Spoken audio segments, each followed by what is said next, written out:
আমি নিউট্রিশনিস্ট শ্রেয়া রয় চৌধুরী। শরীরে অতিরিক্ত পরিমাণে টক্সিনস জমা হলে শরীর নিজেই জানিয়ে দেয়। তাই জেনে নিন যে কোন কোন উপসর্গ দেখলে বুঝবেন যে শরীরের ডিটক্স প্রয়োজন।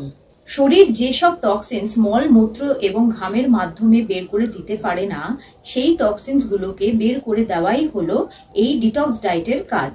সুস্বাস্থ্যর পাশাপাশি ত্বক এবং চুলের জন্য এই ডিটক্স ডায়েট খুবই উপকারী। তাহলে জেনে নিন কোন উপসর্গ দেখে আপনি বুঝবেন যে আপনার শরীরে একান্ত ডিটক্সের প্রয়োজন। 1. হঠাৎ যদি আপনার ওজন বেড়ে যায়। 2. পর্যাপ্ত ঘুমানোর পরেও ক্লান্তি কাটছে না।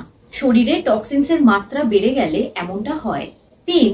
শরীরে টক্সিনস বেড়ে গেলে মস্তিষ্কের কার্যকারিতা কমে যেতে পারে। কোনো কারণ ছাড়াই মেজাজ বিগড়ে যায়।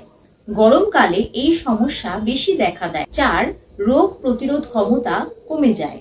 5. ত্বকের সমস্যা বাড়তে পারে। 6. পেটের গন্ডগোল, মাথা ব্যথা পর্যন্ত হতে পারে। এরকম লক্ষণ দেখতে পেলে তাহলে বুঝবেন যে আপনার শরীরে একান্ত ডিটক্সের প্রয়োজন। আজ এখানে ভিডিওটা শেষ করছি। ভালো লাগলে প্লিজ লাইক, শেয়ার আর সাবস্ক্রাইব করবেন। আর ভিডিওটা কেমন লাগলো সেটা কমেন্ট বক্সে আমায় নিশ্চয়ই জানাবেন। Thanks for watching the video.